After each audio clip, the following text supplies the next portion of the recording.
नमस्ते।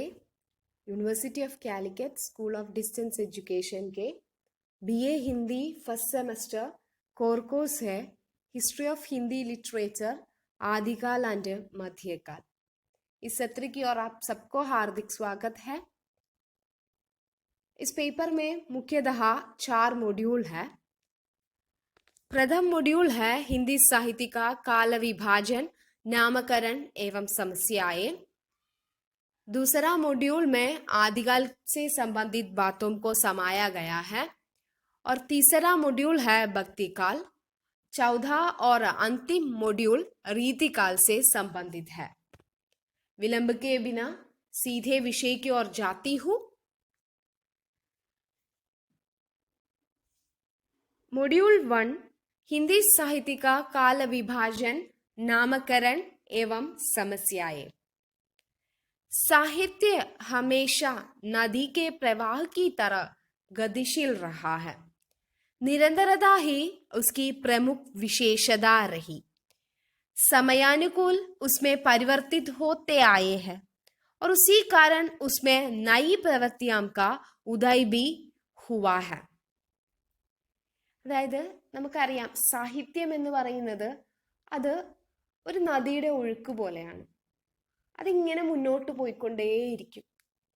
അതിൻ്റെ ഗതി അല്ലെങ്കിൽ അതിൻ്റെ മാർഗം എന്ന് പറയുന്നത് എപ്പോഴും വ്യത്യസ്തമായിരിക്കും. എപ്പോഴും അതെന്ത് ചെയ്യില്ല, ഒരേ സ്ഥലത്ത് തന്നെ തളം കെട്ടി കിടക്കില്ല നദി. അത് മുന്നോട്ട് ഒഴുകിക്കൊണ്ടേയിരിക്കും. അതുപോലെയാണ് നമ്മുടെ സാഹിത്യത്തിൻ്റെ രൂപവും. ഏതൊരു സാഹിത്യമാണെങ്കിലും, നമ്മൾ പഠിക്കുന്നത് ഹിന്ദി സാഹിത്യമാണെങ്കിലും ഏതൊരു സാഹിത്യമാണെങ്കിലും അതിൻ്റെ രൂപം എന്ന് പറയുന്നത്, അതിൻ്റെ സ്വഭാവം എന്ന് പറയുന്നത് അതൊരു നദിയുടേതുപോലെ തന്നെയാണ്. അത് മുന്നോട്ടൊഴുകിക്കൊണ്ടേയിരിക്കും. അതിന് അവസാനമില്ല, അതിനൊരു അവസാനമില്ല. അതിങ്ങനെ മുന്നോട്ട് ഒഴുകി ഒഴുകി അതിൻ്റെ യാത്ര ഇങ്ങനെ തുടർന്നുകൊണ്ടേയിരിക്കും. അതേപോലെയാണ് സാഹിത്യവും. അത് ഇപ്പം സാഹിത്യം നമ്മൾ പരിശോധിച്ചാൽ നമുക്കറിയാം, ഒരു ടിപ്പിക്കലായിട്ടൊരു കുറച്ച് കാലഘട്ടത്തിൽ ഒരേ പ്രവൃത്തികൾ ഇങ്ങനെ ഫോളോ ചെയ്തുകൊണ്ടേയിരിക്കും. ട്രെൻഡ് എന്ന് പറയാം. സാഹിത്യത്തിൽ നിശ്ചിത കാലഘട്ടം എടുത്തു നോക്കുകയാണെങ്കിൽ ആ കാലഘട്ടത്തിൽ എഴുതപ്പെടുന്ന സാഹിത്യത്തിനൊക്കെ ഒരു നിശ്ചിതമായ ഒരു ട്രെൻഡ് അത് കാണിക്കും. അതൊരു നിശ്ചയമായ ഒരു ടൈം കഴിഞ്ഞു കഴിയുമ്പോഴേക്കും ആ ട്രെൻഡ് അങ്ങ് മാറി മറ്റൊരു സ്റ്റൈൽ വരും. അപ്പോഴേക്കും ആ സ്റ്റൈലിൽ എഴുതുന്ന കുറേ സാഹിത്യകാരന്മാരും മുന്നോട്ട് വരും. അങ്ങനെ ഒരു ട്രാൻസ്ഫോർമേഷൻ എന്ന് പറയാം. അങ്ങനെ ഒരു ചേഞ്ച് തന്നെ എന്തിനു വരുന്നുണ്ട്, സാഹിത്യത്തിന് വന്നുകൊണ്ടേയിരിക്കുന്നു. അങ്ങനെ ഒരുപാട് കാലഘട്ടങ്ങൾ കടന്നുകൊണ്ടാണ് ഹിന്ദി സാഹിത്യം ഇന്നിവിടെ നിൽക്കുന്നത്. ഓക്കെ, അതേപോലെ ഹിന്ദി സാഹിത്യത്തിന്റെ പിന്നിലേക്ക് നോക്കുമ്പോഴേക്കും അതേപോലെ ഒരുപാട് ചരിത്രമുണ്ട്. അങ്ങനെ ഒരുപാട് ട്രെൻഡുകളെ എന്ത് ചെയ്തു, മറികടന്ന് ഒരു നദി ഒഴുകി കുതിച്ച് എങ്ങനെയാണോ മുന്നിലേക്ക് വരുന്നത്, അതേപോലെയാണ് ഹിന്ദി സാഹിത്യം എന്ത് ചെയ്യുന്നത്, വന്നിവിടെ നിൽക്കുന്നത്. അപ്പൊ പിറകിലേക്ക് നോക്കുമ്പോൾ അതിന് വലിയൊരു ചരിത്രം ഉണ്ടാവില്ലേ? വലിയൊരു ചരിത്രം ഉണ്ടെന്ന് അതിന്റെ പിന്നില്. അത് എഴുതപ്പെടുന്നതിനെയാണ് നമ്മൾ എന്ത് പറയുന്നത്, ഇതിഹാസ ഗ്രന്ഥം എന്ന് പറയുന്നത്. അത് എഴുതി വെക്കുന്ന ഗ്രന്ഥങ്ങളെയാണ് നമ്മൾ എന്ത് പറയുന്നത്, ഇതിഹാസ ഗ്രന്ഥം എന്ന് പറയുന്നത്, ചരിത്ര പുസ്തകം എന്ന് പറയുന്നത്. അങ്ങനെ ഹിന്ദി സാഹിത്യത്തിൽ ഒരുപാട് ഇതിഹാസ ഗ്രന്ഥങ്ങൾ എഴുതപ്പെട്ടിട്ടുണ്ട്. അതായത് ഹിന്ദി സാഹിത്യത്തിന്റെ ആരംഭം, അതിന്റെ ഉദ്ഭവം, വികാസ്, അതിന്റെ കാലവിഭാജൻ, എന്ത് പേരിൽ അതിനെ കാലഘട്ടങ്ങളിലായി തിരിക്കുന്നു, ആ കാലഘട്ടത്തിന് എന്ത് പേര് കൊടുക്കാം, നാമകരൺ, ഇതൊക്കെയാണ് ആ കാലഘട്ടത്തിൽ എഴുതപ്പെട്ട കവികള്, അവരുടെ രചനകള്, ഇതൊക്കെ ഉൾപ്പെടുന്നതാണ് ഓരോ ഇതിഹാസ ഗ്രന്ഥം എന്ന് പറയുന്നത്. അപ്പം ഏറ്റവും ആദ്യം ഇതിഹാസ ഗ്രന്ഥം എഴുതാൻ നമുക്ക് വേണ്ടതെന്ന് പറയുന്നത് ആ കാലഘട്ടങ്ങളെ തിരിക്കലും അതിന് പേര് കൊടുക്കലുമാണ്. ഓക്കെ, അപ്പം കാലഘട്ടം അല്ലെങ്കിൽ കാലവിഭാജനം എന്ന് പറയുന്നതും നാമകരൺ എന്ന് പറയുന്നതിന് പേരിടുക എന്ന് പറയുന്നതും അത്ര എളുപ്പമുള്ള കാര്യം അല്ല. അപ്പോ ഏറ്റവും ബെസ്റ്റ് വഴി എന്ന് പറയുന്നത് കാലഘട്ടത്തെ തിരിച്ച് ആ കാലഘട്ടത്തിന് പേരിടാൻ വേണ്ടി ഏറ്റവും അനുയോജ്യമായത് ആ കാലഘട്ടത്തിൽ എഴുതപ്പെട്ട സാഹിത്യങ്ങളെ പഠിക്കുക, കൂടുതൽ ആഴത്തിൽ പഠിക്കുക. അപ്പോഴേക്കും നമുക്ക് അതിൽ നിന്ന് മനസ്സിലാകും ആ കാലഘട്ടത്തിൽ ഉപയോഗിച്ചിരുന്ന ആ സാഹിത്യത്തിന്റെ മെയിൻ പ്രവൃത്തി എന്താണെന്ന്. പ്രവൃത്തിമാനെ ആ സാഹിത്യത്തിൽ എഴുതപ്പെടുന്ന മെയിൻ ആയിട്ടുള്ള പ്രത്യേകത, കോമൺ ആയിട്ട് കാണുന്ന ഒരു ഫാക്ടർ അതിലുണ്ടാവും. അതിന്റെ അടിസ്ഥാനത്തിന് ആ കാലഘട്ടത്തിന് ഒരു പേര് കൊടുക്കുക. അത് ആ ഒരു ട്രെൻഡ് എപ്പോൾ അവസാനിക്കുന്നോ അവിടെ ബ്രേക്ക് ചെയ്യുന്നു, അടുത്ത കാലഘട്ടം ആ ടൈമിൽ നിന്ന് സ്റ്റാർട്ട് ചെയ്യുന്നു. അങ്ങനെയാണ് കാലവിഭാജനവും നാമകരണമൊക്കെ നടത്തിപ്പോരുന്നത്. അപ്പൊ നാം ഇവിടെ പറഞ്ഞതും ഇത് തന്നെയാണ്. നിരന്തർ കണ്ടിന്യൂസ് ആയിട്ട് കാലത്തിനനുസരിച്ച് സാഹിത്യത്തിലും മാറും. നമ്മുടെ സമൂഹം മാറുന്നു, ഈ ലോകം മാറുന്നു, അതനുസരിച്ച് എന്തും മാറുന്നു. സാഹിത്യവും ഇങ്ങനെ കണ്ടിന്യൂസ് ആയിട്ട് ഇങ്ങനെ കണ്ടിന്യൂസ്ലി അതിങ്ങനെ ചേഞ്ച് സംഭവിച്ചുകൊണ്ടേയിരിക്കുന്നു സാഹിത്യത്തിലും.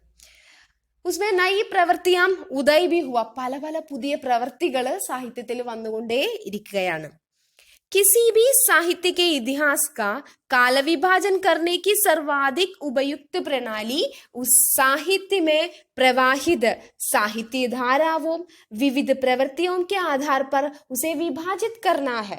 അതായത് സാഹിത്യത്തിനെ കാലവിഭാജനം ചെയ്യുമ്പോഴേക്കും, നമ്മുടെ ഹിന്ദി സാഹിത്യത്തിന്റെ ഇതിഹാസം എടുത്ത് അതിനെ കാലവിഭാജനം ചെയ്യുമ്പോഴേക്കും ഏറ്റവും ആപ്റ്റ് ആയിട്ടുള്ള ഒരു വഴി എന്ന് പറയുന്നത് ആ കാലഘട്ടത്തിൽ എഴുതപ്പെടുന്ന സാഹിത്യത്തിന് കോമൺ ആയി കാണുന്ന ഒരു പ്രവൃത്തി ഉണ്ടാവും, ഒരു വിശേഷത ഉണ്ടാവും. അതിനെ എടുക്കുക, അതിനെ എടുത്തുകൊണ്ട് അതിന്റെ അടിസ്ഥാനത്തില് കാലവിഭാജനം നടത്തുക, ആ കാലഘട്ടത്തിന് പേരിടുക എന്നതാണ് ഏറ്റവും ബെസ്റ്റും അതേപോലെ ഏറ്റവും അനുയോജ്യമായിട്ടുള്ള രീതി എന്ന് പറയുന്നത്. युगीन परिस्थितियों के आधार पर साहित्य की विषय तथा शैलीगत प्रवृत्तियां भी परिवर्तित होती रही है. അതായത് സാഹിത്യത്തിന്റെ രൂപം ആ കാലഘട്ടം, ഏത് യുഗത്തിലാണോ സാഹിത്യം എഴുതപ്പെടുന്നത് ആ കാലഘട്ടത്തിന്റെ പ്രത്യേകത അനുസരിച്ച് അതിന്റെ വിഷയം, ആ സാഹിത്യത്തിന്റെ വിഷയം, അതിന്റെ ശൈലി എല്ലാം മാറുമെന്നത് നമുക്കൊക്കെ അറിയാവുന്ന കാര്യമാണ്. ഹിന്ദി സാഹിത്യ വിഷയമേ ബാത് ലാഗു ഹുയി ഹെ. ഹിന്ദി സാഹിത്യത്തിലും ഇത് തന്നെയാണ് സംഭവിച്ചിരിക്കുന്നത്. പല കാലഘട്ടങ്ങളിലൂടെ ഒഴുകി വന്ന ഹിന്ദി സാഹിത്യം എന്ത് ചെയ്യുന്നുണ്ട്, കുറച്ച് നാളുകളിൽ അതിന്റെ പ്രവൃത്തി ഒരു രീതി, അതിനുശേഷം ആ ഒരു പ്രവൃത്തി മാറി മറ്റു പുതിയ പ്രവൃത്തികൾ വരുന്നു. അങ്ങനെ കാലത്തിനനുസരിച്ച് സമയത്തിനനുസരിച്ച് മാറ്റം വന്നാണ് ഹിന്ദി സാഹിത്യം ഇന്ന് ഈ നിലയിലെത്തിയിരിക്കുന്നത്. ഒരിക്കലും ഹിന്ദി സാഹിത്യം ആദ്യകാലത്ത് എഴുതപ്പെട്ടിരുന്ന അതേ രീതിയിലല്ല ഇന്ന് എഴുതുന്നത്. അതിന്റെ പ്രവൃത്തി, അതിന്റെ വിശേഷത, അതിന്റെ ശൈലി, അതിന്റെ വിഷയം എന്ന് പറയുന്നത് ആദ്യ കാലഘട്ടത്തിൽ എഴുതിയതല്ല. സമയത്തിനനുസരിച്ച് അതിൽ എന്ത് വന്നു, മാറ്റങ്ങൾ വന്നു, മീൻസ് കാലവിഭാജനം വന്നു. അതായത് അതുകൊണ്ട് തന്നെ അവിടെ കാലവിഭാജനം അനിവാര്യമാണ്. കാരണം ആദ്യ ഒരു രൂപമല്ല ഇന്ന് ഹിന്ദി സാഹിത്യത്തിനുള്ളത്. അതിന് പല രൂപങ്ങളിൽ മാറ്റം വന്നു. അപ്പൊ നമുക്ക് ഹിന്ദി സാഹിത്യം പഠിക്കുന്ന സമയത്ത് നമുക്ക് കൃത്യമായി ഇതിന്റെ ചരിത്രം പഠിക്കാൻ വേണ്ടി അനുയോജ്യമായ രീതിയിൽ കാലവിഭാജനം നടത്തി, പേരിടൽ നടത്തി, അതായത് നാമകരണം നടത്തിയാൽ മാത്രമേ ഒരു ഹിന്ദി ലിറ്ററേച്ചറിനെ കുറിച്ച് പഠിക്കുന്ന ഒരു സ്റ്റുഡന്റിന്, അല്ലെങ്കിൽ അതിനെക്കുറിച്ച് അറിയാൻ ആഗ്രഹിക്കുന്ന ഒരാൾക്ക് അതിനെക്കുറിച്ച് കൂടുതൽ എളുപ്പത്തിൽ മനസ്സിലാക്കാൻ സാധിക്കുകയുള്ളൂ. അങ്ങനെ ഹിന്ദി സാഹിത്യത്തിൽ ഒരുപാട് ഇതിഹാസ ഗ്രന്ഥങ്ങൾ എഴുതപ്പെട്ടിട്ടുണ്ട്. ഹിന്ദി സാഹിത്യത്തിന്റെ ചരിത്രം പഠിക്കാൻ ആഗ്രഹിക്കുന്ന ഓരോരുത്തർക്കും നമുക്ക് റെഫർ ചെയ്യാൻ പറ്റുന്ന ഒരുപാട് ഇതിഹാസ ഗ്രന്ഥങ്ങൾ എഴുതപ്പെട്ടിട്ടുണ്ട്. പക്ഷേ നമ്മൾ ഇനി നോക്കാൻ പോകുന്നത് ഈ ഇതിഹാസ ഗ്രന്ഥങ്ങളൊക്കെ എന്നു മുതലാണ് എഴുതി തുടങ്ങിയത്. ഇതിഹാസ ഗ്രന്ഥങ്ങളുടെയൊക്കെ ആരംഭം എവിടെ നിന്നാണെന്ന് നമ്മൾക്ക് നോക്കാം. അതായത് നമ്മ എപ്പോഴും പറയുന്ന പോലെ ഏറ്റവും ആദ്യമേ തന്നെ ഇതൊരു ഇതിഹാസ ഗ്രന്ഥം എഴുതാമെന്ന് പറഞ്ഞ് ഏറ്റവും ആദ്യം റെഡിയാക്കി വെച്ച് ഇതിഹാസ ഗ്രന്ഥത്തിനെ അല്ല നമ്മൾ ഇന്നും ഫോളോ ചെയ്യുന്നത്. ആദ്യ കാലഘട്ടത്തിൽ അതിനൊക്കെ ഒരു ശ്രമം നടത്തുന്നു. പിന്നീട് അത് ഓരോ അടുത്തടുത്ത ഗ്രന്ഥങ്ങൾ വരുമ്പോഴേക്കും അതിന്റെ ന്യൂനതകള്, അതിന്റെ കുറവുകൾ പരിഹരിച്ചുകൊണ്ട് പുതിയ പുതിയ ഇതിഹാസ ഗ്രന്ഥങ്ങൾ എഴുതി ഏറ്റവും സ്റ്റാൻഡേർഡൈസ്ഡ് ആയിട്ടുള്ള ഇതിഹാസ ഗ്രന്ഥമാണ് ഇന്ന് നമ്മളൊക്കെ ഫോളോ ചെയ്തു പോകുന്നത്. ഒരുപാട് ഇതിഹാസ ഗ്രന്ഥമുണ്ട്. പക്ഷെ ഈ ഇതിഹാസ ഗ്രന്ഥങ്ങളൊക്കെ മുൻകാലഘട്ടത്തിൽ എഴുതപ്പെട്ട ഈ ഇതിഹാസ ഗ്രന്ഥങ്ങളിൽ നിന്നൊക്കെ ഒരുപാട് എന്ത് ചെയ്തിട്ടുണ്ട്, ഒരുപാട് കടപ്പെട്ടിരിക്കുന്നു. അവരുടെയൊക്കെ ഒരു ശ്രമമാണ് ഇന്ന് എന്ത് ചെയ്യുന്നത്, നമുക്കൊക്കെ ഏറ്റവും ഏറ്റവും വാലിഡ് ആയിട്ടുള്ള ഇതിഹാസ ഗ്രന്ഥം കിട്ടുന്നതിൽ ഈ പഴയ കാലത്തും ആദ്യകാലത്തും ഇന്ന് നമ്മൾ ഒരുപാട് കുറവുകൾ ഉണ്ടെന്ന് പറയുന്ന ആ ആദ്യകാലത്ത് എഴുതപ്പെട്ട ഇതിഹാസ ഗ്രന്ഥങ്ങൾ തന്നെയാണ് ഇതിനൊക്കെ കാരണം. അപ്പം ഇനി നമ്മൾ നോക്കുന്നത് ഇതിഹാസ ഗ്രന്ഥങ്ങളെ കുറിച്ചിട്ടാണ്. ഇതിഹാസ ഗ്രന്ഥങ്ങളാണ് സത്യത്തില് എന്ത് ചെയ്യുന്നത്, കാലവിഭാജനവും നാമകരണമൊക്കെ ചെയ്തു വരുന്നത്. അതുകൊണ്ട് ഇതിഹാസ ഗ്രന്ഥത്തെ കുറിച്ച് നമ്മൾ ഈ മൊഡ്യൂളിൽ പഠിക്കേണ്ടത് അനിവാര്യമായിട്ടുള്ള കാര്യമാണ്. അതായത് ഇതിഹാസ ഗ്രന്ഥത്തിലാണ് എന്ത് പറയുന്നത്, കാലവിഭാജനം നാമകരണം എങ്ങനെ ചെയ്യണമെന്ന് പറയുന്നത് ഇതിഹാസ ഗ്രന്ഥത്തിലാണ്. അതിനെക്കുറിച്ച് കാലവിഭാജനയെ കുറിച്ച് നാമകരണത്തെ കുറിച്ച് നമുക്ക് കൂടുതൽ അറിയണമെങ്കിൽ നമ്മൾ ഇതിഹാസ ഗ്രന്ഥം തന്നെ എടുത്തു നോക്കണം. ഇതിഹാസ ഗ്രന്ഥങ്ങളിലേക്ക് നമുക്കൊന്ന് നോക്കിക്കഴിഞ്ഞാല് ഹിന്ദി സാഹിത്യ के इतिहास की सामग्री भक्तमाल 84 वैष्णवन की वार्ता 200 वैष्णवन की वार्ता आदि ग्रंथों में मिलती है. ഏറ്റവും ആദ്യം ഇതിഹാസ ഗ്രന്ഥത്തിനുള്ള എന്താ പറയാ ഒരു തോട്ട് അല്ലെങ്കിൽ അതിൻ്റെ ഒരു ചെറിയ ഒരു എന്താ പറയാ ഒരു ഇതിഹാസ ഗ്രന്ഥത്തിൻ്റെയൊക്കെ ഒരു ആരംഭം എന്ന് പറയുന്നത് ഈ 3 രചനകളാണെന്ന് നമ്മൾ പറയേണ്ടിയിരിക്കുന്നു. ഏറ്റവും ആദ്യമായിട്ട് ഹിന്ദി സാഹിത്യത്തിലെ ആ കാലഘട്ടത്തിൽ എഴുതപ്പെട്ടിരുന്ന കുറെ കവികളുടെ വിവരങ്ങൾ, അവരെ കുറിച്ചുള്ള വെറുതെ അവരൊന്നും ഒരിക്കലും ഇതൊന്നും ഉദ്ദേശിച്ചിട്ടല്ല എങ്കിലും അവർക്കറിയാവുന്ന കുറച്ച് കവികളുടെ വിവരണങ്ങൾ ചേർത്ത് ഒരു പുസ്തകം ഇറക്കാനുള്ള ഒരു ശ്രമം നടത്തിയത് ഈ ഗ്രന്ഥങ്ങളിലൂടെയാണ്. ഭക്തമാൽ 84 വൈഷ്ണവൻ കി വാർത്ത 200 വൈഷ്ണവൻ കി വാർത്ത. അതൊന്നും ഇതിഹാസ ഗ്രന്ഥങ്ങളിലേക്ക് പരിഗണിക്കാൻ പറ്റില്ല. എന്നിരുന്നാൽ പോലും 84 വൈഷ്ണവൻ കി വാർത്ത എന്നൊക്കെ പറയുമ്പോഴേക്കും നമുക്കറിയാം 84 എന്ന് പറയുമ്പോഴേക്കും 84 വൈഷ്ണവൻ കി വാർത്ത, അങ്ങനെയുള്ള ആൾക്കാരുടെയൊക്കെ ഒരു ലിസ്റ്റ് തയ്യാറാക്കി അവരുടെ ജീവചരിത്രവും അവരെ കുറിച്ചൊക്കെ കൂടുതൽ എഴുതുന്ന ആ ഒരു ട്രെൻഡ് ആദ്യമേ ഇവർ കാണിച്ചിട്ടുണ്ട്. ഭക്തമാലിലും 84 വൈഷ്ണവൻ കി വാർത്ത 200 വൈഷ്ണവൻ കി വാർത്ത ആ രചനകളിലൊക്കെ എന്ത് ചെയ്തിട്ടുണ്ട്, ഇങ്ങനെ ആ കാലഘട്ടത്തിൽ ജീവിച്ചിരുന്ന വ്യക്തികളെ കുറിച്ച് കവികളെ കുറിച്ച് ഒരു ലിസ്റ്റ് തയ്യാറാക്കാൻ ഒരു ശ്രമം ഈ 3 രചനകളിൽ നടത്തിയിട്ടുണ്ട്. അത് ഒരുപാട് പഴക്കം ചെന്ന രചനകളാണ്, ഒരുപാട് നൂറ്റാണ്ടുകൾ പഴക്കമുള്ള രചനകളാണ് ഇതൊക്കെ.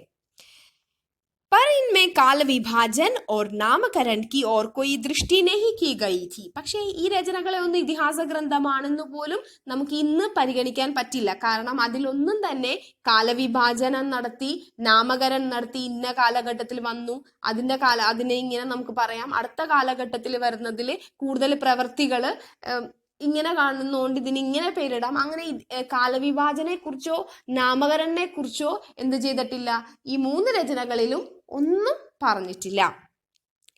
इसमें हिंदी के विभिन्न कवियों के जीवन वृत्ति एवं कृतित्व का परिचय दिया गया है. ഈ രചനകളിൽ എന്ത് ചെയ്തിട്ടുണ്ട്, ഹിന്ദിയിലത്തെ എല്ലാ കവികളൊന്നുമില്ല എന്നാലും ഏകദേശം ചില കവികളുടെ എന്ത് ചെയ്തിട്ടുണ്ട്, ജീവൻ വൃത്ത്, അവരുടെ ജീവചരിത്രവും ഒപ്പം അവരുടെ കൃതിത്വം, അവർ എഴുതിയ രചനകളെ കുറിച്ചൊക്കെ ചെറുതായി പരിചയപ്പെടുത്തിയിട്ടുണ്ട്. इसलिए इन्हें ഇതിഹാസ് की संज्ञा नहीं दी जा सकती. അതുകൊണ്ട് തന്നെ ഇതിനെ 3നെയും നമ്മൾ ഇതിഹാസ ഗ്രന്ഥമായി കാണുന്നില്ല. കാരണം കാലവിഭാജനോ അതേപോലെ നാമകരണോ ഒന്നും എന്ത് ചെയ്തിട്ടില്ല, കൃത്യമായി ഇവരാരും ഈ രചനകളിൽ ഒന്നും ചെയ്തിട്ടില്ല. പക്ഷേ എന്ത് ചെയ്യുന്നുണ്ട്, കുറച്ച് കവികളുടെ വിവരണങ്ങൾ എന്ത് ചെയ്യുന്നുണ്ട്, ഇങ്ങനെ അടുത്ത ഒരു വിവരണം എഴുതും, അതിനുശേഷം അടുത്ത കവി എഴുതും, അദ്ദേഹത്തിന്റെ പ്രത്യേകതകൾ എഴുതും, അങ്ങനെ ഒരു ശ്രമം നടത്തിയിട്ടുണ്ട്. അപ്പൊ ഇതിന്റെയൊക്കെ ആരംഭം എന്ന് പറയുമ്പോഴേക്കും അല്ലെങ്കിൽ ഇതിഹാസ ഗ്രന്ഥം എഴുതാനുള്ള ഒരു ഇൻഫ്ലുവൻസ് എന്ന് കിട്ടിയത് എവിടെന്നാന്ന് ചോദിച്ചാൽ വേണമെങ്കിൽ നമുക്ക് ഭക്തമാലും 84 വൈഷ്ണവൻ കി വാർത്ത 200 വൈഷ്ണവൻ കി വാർത്ത എന്നൊക്കെ പറയാം. പക്ഷെ അത് ഇതിഹാസ ഗ്രന്ഥമല്ല.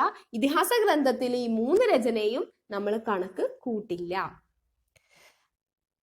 ആദ്യത്തെ ഇതിഹാസ ഗ്രന്ഥം ഏതാന്ന് ചോദിക്കുമ്പോൾ നമുക്ക് ഒരിക്കലും ഭക്തമാലോ 84 വൈഷ്ണവൻ കി വാർത്തയോ ഒന്നും തന്നെ പറയാൻ പറ്റില്ല. പക്ഷേ പിന്നീട് വരുന്ന പുതിയ ഗവേഷണങ്ങളാണ് എന്ത് ചെയ്തത്, കണ്ടുപിടിച്ചത്. അതായത് ആദ്യത്തെ ഇതിഹാസ ഗ്രന്ഥം എന്ന് വേണമെങ്കിൽ ഭക്തമാലിനെയൊക്കെ നമുക്ക് പറയാമെന്ന് പുതിയ പഠനങ്ങളാണ് അതിനെയൊക്കെ കണ്ടുപിടിച്ചിരിക്കുന്നത്. അല്ലാതെ ഹിന്ദി സാഹിത്യത്തിലെ ആദ്യത്തെ ഇതിഹാസ ഗ്രന്ഥം ഏതാന്ന് ചോദിച്ചാൽ നമുക്ക് ഭക്തമാലൊന്നും പറയാൻ പറ്റില്ല. ഇനി അടുത്തൊരു ഗ്രന്ഥത്തെ കുറിച്ച് പറയുന്നുണ്ട്. അതിനെയാണ് ഹിന്ദി സാഹിത്യത്തിലെ ആദ്യത്തെ ഇതിഹാസ ഗ്രന്ഥം എന്ന് വിശേഷിപ്പിക്കുന്നത്. ആ രചന ഏതാന്ന് നോക്കിക്കോ. ഹിന്ദി സാഹിത്യ ഇതിഹാസ് ലേഖൻ का सर्वप्रथम प्रयास फ्रेंच विद्वान गाय सादत तासी द्वारा हुआ था. ഹിന്ദി സാഹിത്യത്തിലെ ഇതിഹാസം, ചരിത്രം, ഇതിഹാസ ഗ്രന്ഥം എഴുതാൻ ശ്രമിച്ചത്, ഏറ്റവും ആദ്യം ശ്രമിച്ചത് ഒരു ഫ്രഞ്ച് വിദ്വാനാണ്. ഉൻകാ നാം ഹെ ഗായ്സാദ താസി. ഗായ്സാദ താസി എന്ന് പറഞ്ഞ ഒരു ഫ്രഞ്ച് വിദ്വാനാണ് ഏറ്റവും ആദ്യം ഹിന്ദി സാഹിത്യത്തിന്റെ ഇതിഹാസം എഴുതാനുള്ള എഫേർട്ട് എടുത്തത്. അതുകൊണ്ട് തന്നെ ഏറ്റവും ആദ്യത്തെ ഇതിഹാസ ഗ്രന്ഥകാർ ആരാന്ന് ചോദിച്ചു കഴിഞ്ഞാല് ഒരു ഡൗട്ട് ഇല്ല, നമുക്ക് നേരെ ആരുടെ പേര് എഴുതാം? ഗായ്സാദ താസിയുടെ പേര് എഴുതാം. ഫ്രഞ്ച് വിദ്വാൻ थे, ഒരു ഫ്രഞ്ച് വിദ്വാൻ ആയിരുന്നു അദ്ദേഹം. इन्होंने फ्रेंच भाषा में लिखित अपने ग्रंथ इस्तवार दलाल लिटरेचर आइंदुई ए हिंदुस्तानी में अंग्रेजी वर्ण क्रमानुसार हिंदी और उर्दू भाषा के अनेक कवियों का परिचय दिया है. അദ്ദേഹത്തിന്റെ പുസ്തകത്തിന്റെ പേരാണ് ആ പറഞ്ഞത്, ഇസ്തവാർ ദലേ ലിറ്ററേച്ചർ ഐന്ദുയി എ ഹിന്ദുസ്ഥാനി. അദ്ദേഹത്തിന്റെ ഇതിഹാസ ഗ്രന്ഥമാണ്, ഫ്രഞ്ചിൽ എഴുതിയ അദ്ദേഹത്തിന്റെ ഇതിഹാസ ഗ്രന്ഥമാണ്. ഹിന്ദി സാഹിത്യത്തിലെ ആദ്യത്തെ ഇതിഹാസ ഗ്രന്ഥം ഏതെന്ന് ചോദിച്ചു കഴിഞ്ഞാൽ നമ്മ പറയേണ്ട പേരാണ് ഇസ്തവാർ ദലേ ലിറ്ററേച്ചർ ഐന്ദുയി ഹിന്ദുസ്ഥാനി. പക്ഷേ അത് എന്ത് ഭാഷയിലാണ്? ഫ്രഞ്ച് വിദ്വാനാണ് അത് എഴുതുന്നത്, ഫ്രഞ്ച് ഭാഷയിൽ, ഹിന്ദി ഭാഷയിൽ അല്ല. इन्होंने फ्रेंच भाषा में लिखित अपने ग्रंथ उन्होंने अंग्रेजी वर्ण क्रमानुसार हिंदी और उर्दू भाषा के अनेक कवियों का परिचय दिया है. ഒരു കാര്യം കൂടി ശ്രദ്ധിക്കേണ്ടത്, ഈ ഇതിഹാസ ഗ്രന്ഥത്തില് ഹിന്ദി സാഹിത്യത്തിലെ കവികളെ കുറിച്ച് മാത്രയുമല്ല, പ്ലസ് അതിനോടൊപ്പം തന്നെ ഉറുദു കവികളുടെ വിവരണവും കൊടുത്തിട്ടുണ്ട്. ഹിന്ദി കവികളും കുറച്ച് ഉറുദു കവികളുടെയും വിവരണങ്ങൾ സമാഹരിച്ചുകൊണ്ടാണ് ഈ ഫ്രഞ്ച് വിദ്വാൻ ഗായ്സാദ താസി ഈ പുസ്തകം ഇറക്കുന്നത്. അതുകൊണ്ട് തന്നെ അതൊരു പ്യുവർ ഹിന്ദി സാഹിത്യക്ക് ഇതിഹാസമാണെന്ന് നമുക്ക് പറയാൻ പറ്റില്ല. എങ്കിലും നമ്മുടെ ഗവേഷണം കണ്ടുപിടിച്ചതനുസരിച്ച് ഹിന്ദി സാഹിത്യത്തിലെ ആദ്യത്തെ ഇതിഹാസ ഗ്രന്ഥം എന്ന് പറയുന്നത് ഗായ്സാദ താസിയുടേതാണ്. पर इन्होंने भी കാലവിഭാജന और നാമകരൺ की ध्यान नहीं दिया है. പക്ഷെ അദ്ദേഹവും തന്റെ ഗ്രന്ഥത്തിൽ എന്ത് ചെയ്തിട്ടില്ല? കാലവിഭാജനം നടത്തിയോ അതേപോലെ നാമകരൺ, സാഹിത്യത്തിന് ഒരു പേര്, കാലഘട്ടങ്ങളെ തിരിച്ചുകൊണ്ട് ആ കാലഘട്ടത്തിന് ഒരു പേര് നടത്താൻ ആരും ശ്രമിച്ചിട്ടില്ല, ഗായ്സാദ താസിയും ശ്രമിച്ചിട്ടില്ല. പക്ഷെ അദ്ദേഹത്തിന്റെ രചനകൾക്ക് എന്തിന്റെ സ്ഥാനം കൊടുക്കുന്നുണ്ട്? ഇതിഹാസ ഗ്രന്ഥത്തിന്റെ ഒരു സ്ഥാനം അല്ലെങ്കിൽ ഇതിഹാസ ഗ്രന്ഥം എന്ന് കരുതപ്പെടുന്നുണ്ട്. तासी की परंपरा को आगे बढ़ाते हुए हिंदी विद्वान शिव सिंह सेंगर ने शिव सिंह सरोज लिखा, जिसमें लगभग 1000 कवियों के जीवन चरित्र और उनकी कविताओं की उदाहरण संग्रहित किए गए हैं, पर इसमें भी काल विभाजन का कोई संकेत नहीं है. അങ്ങനെ ഗായ്സാദ താസി എഴുതി, ഫ്രഞ്ച് ഭാഷയിലാണ്. അതിനുശേഷം ഗായ്സാദ താസി വന്ന ആ വഴിയിലൂടെ അടുത്തത് ഹിന്ദിയിൽ എഴുതുന്നത് ഹിന്ദി വിദ്വാൻ ശിവസിംഗ് സേങ്കർ ആണ്. അപ്പം നിങ്ങൾ ശ്രദ്ധിക്കണം, ഹിന്ദിയിൽ ആദ്യമായി ഹിന്ദി സാഹിത്യക്ക് ഇതിഹാസം എഴുതിയത് ആരാന്ന് ചോദിച്ചു കഴിഞ്ഞാൽ അത് ശിവസിംഗ് സേങ്കർ ആണ്. പക്ഷെ ഹിന്ദി സാഹിത്യക്ക് ഇതിഹാസം ഏറ്റവും ആദ്യം എഴുതിയത് ആരാന്ന് ചോദിച്ചു കഴിഞ്ഞാൽ, അല്ലെങ്കിൽ എഴുതാനുള്ള ഒരു എഫേർട്ട് എടുത്തത് ആരാന്ന് ചോദിച്ചു കഴിഞ്ഞാൽ അത് ഗായ്സാദ താസിയാണ്.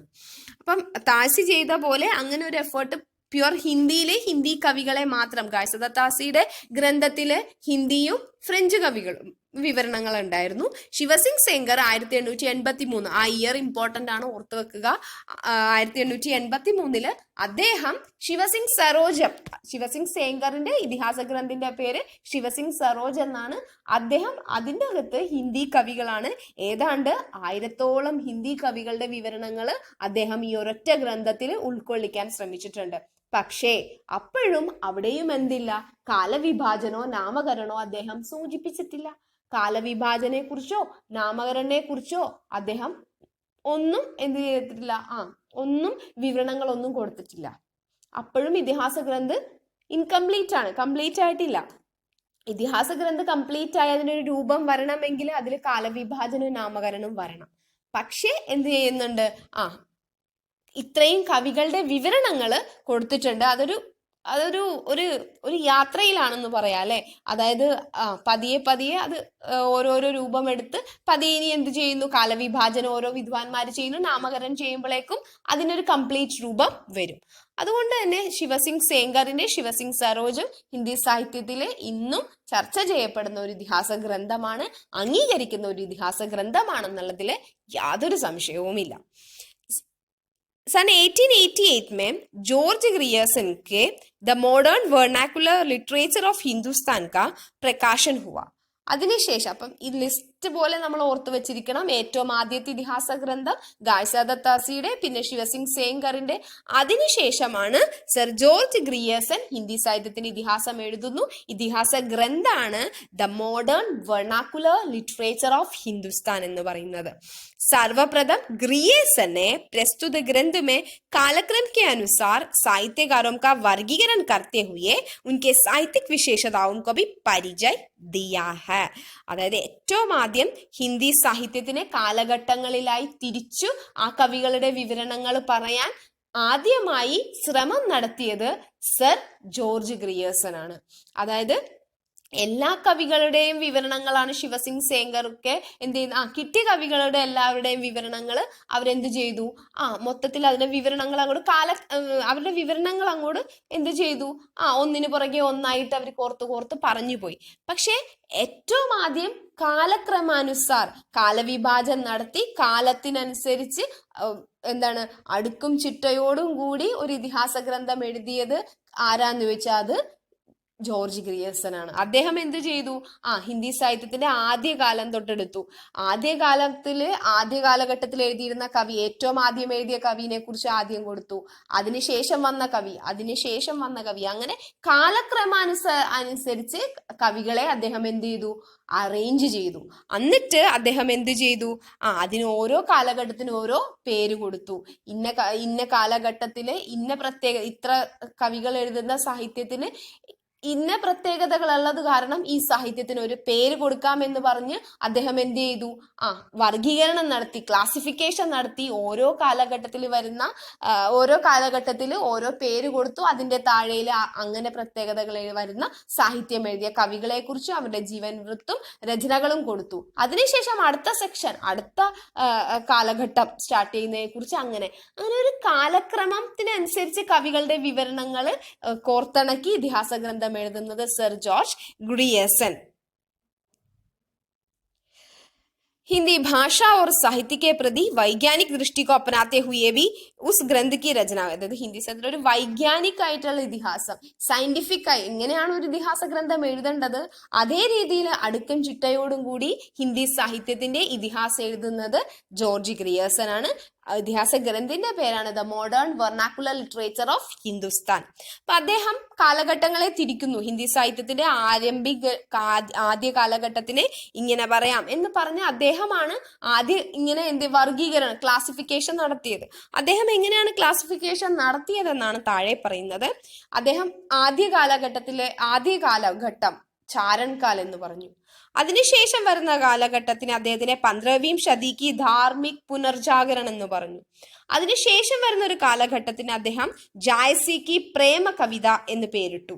അതിനുശേഷം വ്രജ് കാ കൃഷ്ണ സമ്പ്രദായ് എന്ന്, പിന്നെ മുഗൾ ദർബാർ, ദെൻ തുളസീദാസ് रीति काव्य, तुलसीदास के अन्य परवर्ती कवि, 18वीं शताब्दी, कंपनी के शासन में हिंदुस्तान, മഹാറാണി വിക്ടോറിയ കെ ശാസൻ മേ ഹിന്ദുസ്ഥാൻ. ഇങ്ങനെയാണ് ഇദ്ദേഹം വർഗീകരണം നടത്തിയത്. ആ ഒരു ഇതിഹാസ ഗ്രന്ഥത്തിനെ ഇത്രയും ടൈറ്റിലാക്കിക്കൊണ്ട് അദ്ദേഹം എന്ത് ചെയ്തു, ഹിന്ദി സാഹിത്യം ഒന്നുകൂടി വൈജ്ഞാനികമായിട്ട് അദ്ദേഹം എന്ത് ചെയ്തു, എക്സ്പ്രസ് ചെയ്തു. അപ്പോൾ ഒന്ന് ഓർത്തിരിക്കേണ്ടത്, അദ്ദേഹം ജോർജ് ഗ്രിയർസൺ എന്താ പറയാ കാലഘട്ടത്തിന് കാലഘട്ടത്തിനെ എത്രയായി തരംതിരിച്ചു എന്ന് ചോദിച്ചു കഴിഞ്ഞാൽ 11 തരംതിരിച്ചത്. ആദ്യത്തെ കാലഘട്ടത്തിന് ഗ്രിയർസൺ എന്ത് പേര് കൊടുത്തു, ചാരൺകാൽ. അത് ഓർത്തിരിക്കേണ്ടതാണ്. എത്ര കാലഘട്ടങ്ങളിലായി തിരിച്ചു എന്ന് ചോദിക്കുമ്പോഴേക്കും 11 കാലഘട്ടങ്ങളിലാക്കിയിട്ടാണ് ജോർജ് ഗ്രിയർസൺ കംപ്ലീറ്റ് ഹിന്ദി സാഹിത്യത്തിനെ, പൂർണ്ണമായ ഹിന്ദി സാഹിത്യത്തിനെ അദ്ദേഹം തിരിച്ചത് 11 കാലഘട്ടത്തിലാണ്. അതിൽ ആദ്യത്തെ കാലഘട്ടം ഏതാണെന്നും ആദ്യത്തെ കാലഘട്ടത്തിന് അദ്ദേഹം കൊടുത്ത പേര് എന്തെന്നാണെന്നുള്ളത് ഇമ്പോർട്ടന്റ് ആണ്. ബാക്കിയെല്ലാം എന്ത് ചെയ്യുക, ഓർത്ത് വെക്കുക. അപ്പൊ ഇതായിരുന്നു ഗ്രിയർസന്റെ കാലവിഭാജനം നാമകരണം പറഞ്ഞു. അദ്ദേഹം കാലഘട്ടത്തിനെ ഇങ്ങനെ 11 തിരിച്ചു, ഓരോ കാലഘട്ടത്തിന് ഇങ്ങനെ നാമകരണം ചെയ്തു അദ്ദേഹം. ग्रियर्सन के विभाजन में अनेक असंगतियां न्यूनता एवं त्रुटियां होते हुए भी प्रथम प्रयास होने के कारण इसका अपना विशेष महत्व है. തീർച്ചയായും എന്തുണ്ട്, ഒരുപാട് അതിനെന്തുണ്ട്, ന്യൂനതകളുണ്ട്, ഒരുപാട് കുറവുകളുണ്ട് ഈ കാലഘട്ടം. കുറെ തെറ്റുകൾ ചിലപ്പോൾ കണ്ടുപിടിക്കാൻ പറ്റിയിട്ടുണ്ടാവാം, ശരിയാണ്. പക്ഷേ എന്നിരുന്നാലും ഏറ്റവും ആദ്യം കാലവിഭാജനം നടത്തി നാമകരണം ചെയ്യുക എന്ന് പറയുന്നത് അതൊരു എന്താ പറയാ, അതൊരു വലിയൊരു കാര്യം തന്നെയാണ്. അതുകൊണ്ട് ജോർജ് ഗ്രിയേഴ്സന് ഹിന്ദി ഇതിഹാസ ഗ്രന്ഥിന്റെ ആ ഒരു ഇതില് ഭയങ്കര ഇമ്പോർട്ടന്റ് ആയിട്ടുള്ള ഒരു സ്ഥാനം തന്നെയുണ്ട്. അതിന് മുൻപുള്ള ആളുകളെ നമ്മൾ പരിചയപ്പെട്ടു, ഗായ്സാദ താസി, ശിവസിംഗ് സേങ്കർ, പിന്നെ വരുന്നത് ശിവസിംഗ് സേങ്കറിന് ശേഷമാണ് ആര് വരുന്നത്, ജോർജ് ഗ്രിയേഴ്സൺ വരുന്നത്. അപ്പോൾ ഒന്നും കൂടി ആലോചിക്കുക, ഫ്രഞ്ച് ഏറ്റവും ആദ്യത്തെ ഇതിഹാസ ഗ്രന്ഥ് ആരെഴുതിയെന്ന് ചോദിച്ചു കഴിഞ്ഞാൽ അത് ഫ്രഞ്ച് വിദ്വാൻ ഗായ്സാദ താസിയാണ്. ഹിന്ദി ഭാഷയിലെ ഏറ്റവും ആദ്യം ഇതിഹാസ ഗ്രന്ഥം എഴുതിയത് ശിവസിംഗ് സേങ്കർ ആണ്. कालक्रमानुसार हिंदी साहित्य का इतिहास किसने लिखा? कालक्रमानुसार काल विभाजन करते हुए नामकरण करके किसने ഇതിഹാസ് लिखने का सर्वप्रथम प्रयास किया എന്ന് ചോദിച്ചു കഴിഞ്ഞാൽ അത് ജോർജ് ഗ്രിയേഴ്സൺ ആണ്. കാലക്രമം കാലഘട്ടങ്ങളിൽ കാലവിഭാജനം നടത്തി പേരിടലോടുകൂടി, പേരിടൽ മീൻസ് നാമകരണമാണ്, പേര് കൊടുത്തുകൊണ്ട് അദ്ദേഹം ആരാണ് ഹിന്ദി സാഹിത്യത്തിനെ ആദ്യമായി വർഗീകരണം ചെയ്ത് ഇതിഹാസ ഗ്രന്ഥം എഴുതിയെന്ന് ചോദിച്ചു കഴിഞ്ഞാൽ അത് ജോർജ് ഗ്രിയേഴ്സൺ ആണ്. അങ്ങനെയാണ് ഇതിഹാസ ഗ്രന്ഥം മുന്നോട്ട് പോകുന്നത്.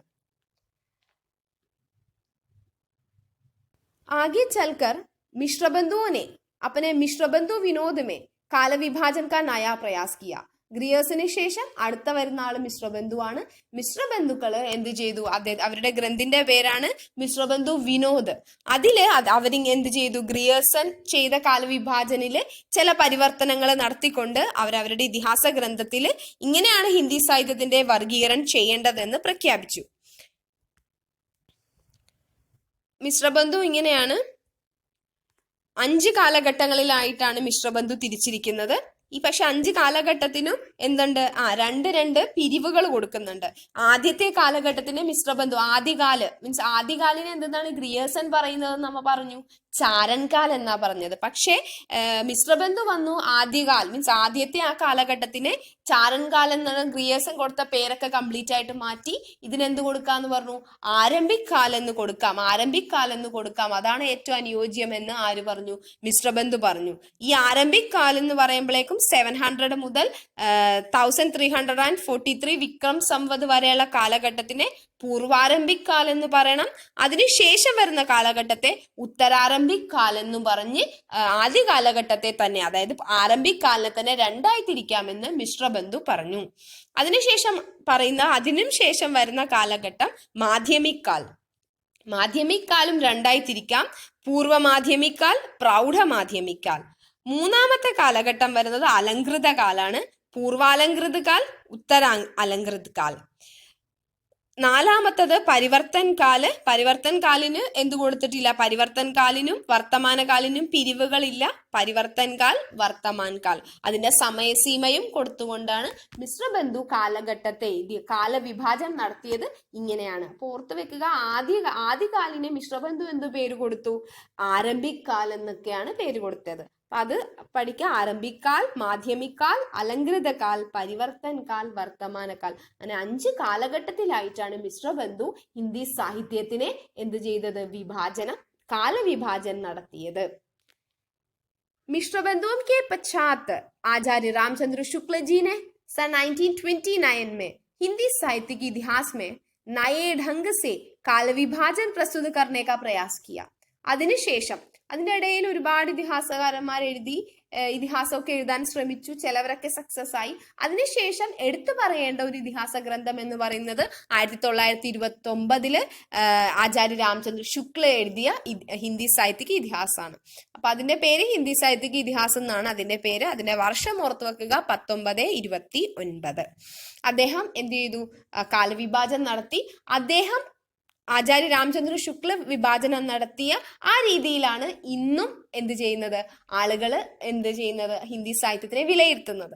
അത് ഏറ്റവും അനുയോജ്യമായ രീതിയിൽ, ഏറ്റവും സയന്റിഫിക് ആയ രീതിയിൽ പഠനം നടത്തി ഹിന്ദി സാഹിത്യത്തിനെ ശരിയായ രീതിയിൽ തരംതിരിക്കാൻ സാധിച്ച് അതിന് നാമകരണം കൊടുക്കാൻ സാധിച്ചത് ആചാര്യ രാമചന്ദ്ര ശുക്ലിനാണ്.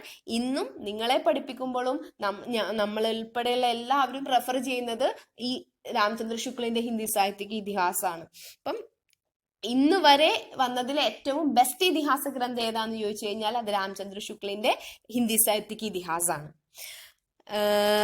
ഇൻകെ കാലവിഭാജൻ മേ അധിക് സരളത, സ്പഷ്ടത എവം സുബോധത ഹെ. ഏറ്റവും സ്പഷ്ടവും സരളായിട്ടുള്ളതും ക്ലാരിറ്റി മീൻസ് ക്ലിയർ ആയിട്ട് കാര്യങ്ങൾ അവതരിപ്പിച്ചിരിക്കുന്ന ഇതിഹാസ ഗ്രന്ഥാണ് ഹിന്ദി സാഹിത്യ का इतिहास.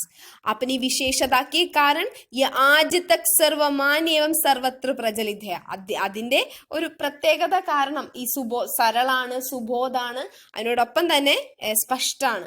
അതുകൊണ്ട് ഇന്നും ഏറ്റവും കൂടുതൽ പ്രചാരത്തിലുള്ള ഇതിഹാസ ഗ്രന്ഥ് ഏതാണ്? ഹിന്ദി സാഹിത്യക്ക് ഇതിഹാസ ഗ്രന്ഥം എന്ന പേരോടുകൂടി രാമചന്ദ്ര ശുക്ല ഇറക്കിയ ഗ്രന്ഥാണ്.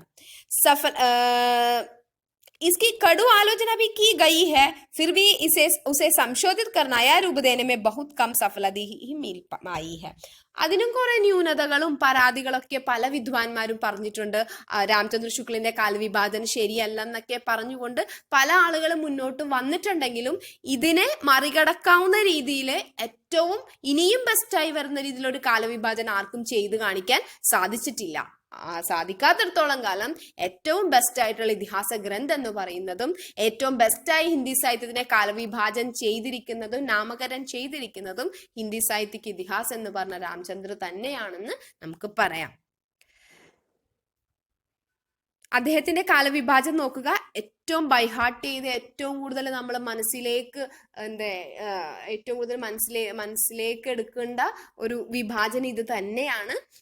ഏറ്റവും ആദ്യകാലം ഹിന്ദി സാഹിത്യത്തിന്റെ ആരംഭിക യുഗത്തിനെ ഡോക്ടർ രാമചന്ദ്ര ശുക്ല ആദികാൽ എന്ന് വിളിക്കും. അദ്ദേഹം ആദികാലിന് കൊടുത്ത മറ്റൊരു പേരാണ് വീർഗാഥാ കാൽ. അപ്പൊ രാമചന്ദ്ര ശുക്ല ആദികാലിന് എന്ത് പേര് കൊടുത്തു എന്ന് ചോദിച്ചാൽ നമുക്ക് വീർഗാഥാ കാൽ എന്ന് പറയാം. ഈ കാലഘട്ടത്തിൽ കൂടുതൽ വീരരസപ്രധാനമായിട്ടുള്ള രചനകൾ വന്നതുകൊണ്ടാണ് വീർഗാഥാ കാലം എന്നിട്ട് എന്ന് രാമചന്ദ്ര ശുക്ല വ്യാഖ്യാനിക്കുന്നുണ്ട് അതിൽ. അപ്പം ആദ്യ കാലഘട്ടത്തിനെ വീർഗാഥാ കാലം എന്ന് വിളിക്കാമെന്ന് രാമചന്ദ്ര ശുക്ല പറഞ്ഞു. അതിന്റെ സമയസീമ പഠിച്ചു വെക്കുക. 1050 മുതൽ 1375 വരെയുള്ള ഹിന്ദി സാഹിത്യത്തിന്റെ ആദ്യകാലത്തെ ആചാര്യ രാമചന്ദ്ര ശുക്ല വീർഗാഥാ കാൽ എന്ന് വിശേഷിപ്പിക്കുന്നു.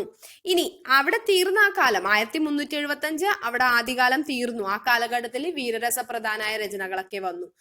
ഇനി അവിടെ മുതൽ 1375 മുതൽ 1700 വരെയുള്ള കാലഘട്ടത്തിനെ പൂർവ മധ്യകാലം എന്ന് പറഞ്ഞു.